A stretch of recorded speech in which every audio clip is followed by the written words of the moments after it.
Hi, my name is Pat DeAngelis, and I'm running for re-election to the Town Council in District 2. I am proud of what I've accomplished in my first 2 terms, and I'm excited to continue working on the challenges we face as a town.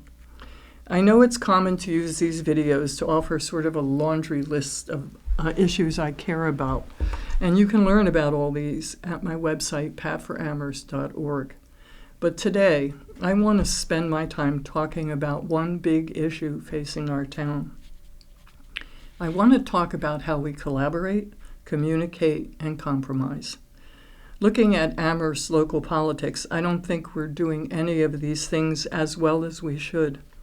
Despite any disagreements over policy, everybody seems to agree that the tenor and quality of our town dialogues have deteriorated. On both large and small issues, it feels like our community has divided into factions, unable and unwilling to talk to each other and work across differences. We all claim shared progressive values. It's true we don't always live up to them or agree on the details, but we're trying, and we often do a pretty decent job. So then, why does it feel like we're always fighting? We all have a vision of our town rooted in the progressive ideals of justice, equity, and sustainability. But we can't achieve that vision if we can't work together effectively.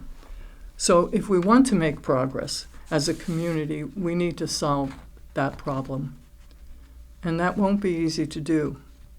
I know that, but I also know about doing things that aren't easy. I grew up in a working-class family and longed to become a dancer, which wasn't an occupation my family could support. But I worked hard to create my path forward and built a long career as a dancer, choreographer, and as director of my own company. When I was middle-aged, I went back to school, becoming the first person in my family to graduate from college, earning my bachelor's degree from Smith College at the age of 50. 5 years ago, I did something I never imagined I would. I ran for office to ensure a progressive voice representing District 2. None of that was easy, but it was all worth the work. Now we need to do some really hard work as a community. We need to do the work of listening and actually listening and considering diverse perspectives, of being flexible and be willing to compromise to move forward, and of being open to change, including within ourselves. We need to be willing to accept that our answer isn't always the right or the best answer. This, too, I've done in my experience as a teacher of 20 years, as a partner in a marriage with a strong, smart woman for over 40 years, and as a volunteer in many capacities, including at the Amherst Survival Center, the Hampshire County Food Policy Council, and as a founding member of the Amherst Mobile Market, organizations fighting food insecurity here.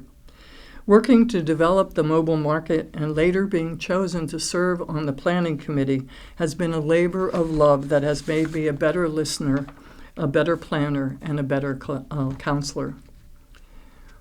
They have shown me the importance of stepping out of defined roles and learned limitations, of listening deeply to others as well as to myself, of speaking honestly, and of working collaboratively. We don't always do all these things well today, not as a community, not as a town council, and not as individuals. It's hard, but it's what we all need to do. We can't solve any of our town's challenges if we don't solve this one. All of which is why I hope you will re-elect me to the council. I stick to my principles. I tell it to you straight. I'm quiet when others need to be heard, and I'm still open to change after all these years. And I'm willing to collaborate and compromise when it really matters. And now I'm ready to help Amherst meet this moment. Please vote for me for the Town Council District 2. Thank you, and you can learn more about me on my website, patforamherst.org.